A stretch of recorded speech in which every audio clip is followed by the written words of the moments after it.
Baleshwar village road અને 32 Ganga river બ્રિજનું ₹1,292 લાખના ખર્ચે ખાતમુહૂર્ત જિલ્લા પંચાયત પ્રમુખ અને પૂર્વ કેબિનેટ મંત્રીના હસ્તે કરાયું છે। સુરત જિલ્લાના પલસાણા તાલુકાના મુખ્યમંત્રી ગ્રામ સડક યોજના હેઠળ ₹1,292 લાખના ખર્ચે બલેશ્વર ચલથાણ પલસાણા વિલેજ રોડ અને 32 ગંગા રિવર બ્રિજનું ખાતમુહૂર્ત પૂર્વ કેબિનેટ મંત્રી ઈશ્વરભાઈ પરમાર અને જિલ્લા પંચાયત પ્રમુખ ભાવિનીબેન પટેલના હસ્તે બલેશ્વર ખાતે કરાયું। આ પ્રોજેક્ટમાં 6 kilometre road ₹312 lakh, 2 kilometre road પર ₹210 લાખ, 15 ફૂટ ઊંચો 32 ગંગા રિવર બ્રિજ ₹730 લાખ અને 1 કિલોમીટર એપ્રોચ રોડ ₹40 લાખનો સમાવેશ થાય છે। આ કામો ચોમાસામાં પાણી ભરાવાની સમસ્યા દૂર કરી વાહન વ્યવહાર અને ગ્રામજનોની સુવિધા વધારશે।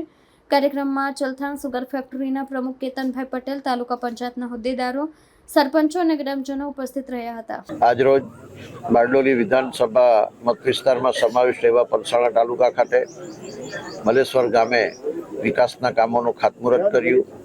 3 રસ્તા અને એક હાઈ લેવલ બ્રિજ મળી કુલ 12 કરોડ અને 92 લાખ રૂપિયાના વિકાસના કામોનું ખાતમુહૂર્ત કર્યું છે। આ ખાતમુહૂર્ત પ્રસંગે સુરત જિલ્લા પંચાયતના પ્રમુખ શ્રીમતી ભાવિનીબેન પટેલ, અમારા સુરત જિલ્લા ભાજપના ઉપપ્રમુખ શ્રી કેતનભાઈ પટેલ, અશોકભાઈ રાઠોડ, તાલુકા પંચાયતના પ્રમુખશ્રી, તાલુકા સંગઠનના પ્રમુખશ્રી, મહામંત્રીશ્રીઓ, પૂર્વ હોદ્દેદારશ્રીઓ અને ચલથાણ, બલેશ્વર અને પલસાણા ગામના ખૂબ મોટી સંખ્યામાં ગ્રામજનો ઉપસ્થિત રહ્યા છે।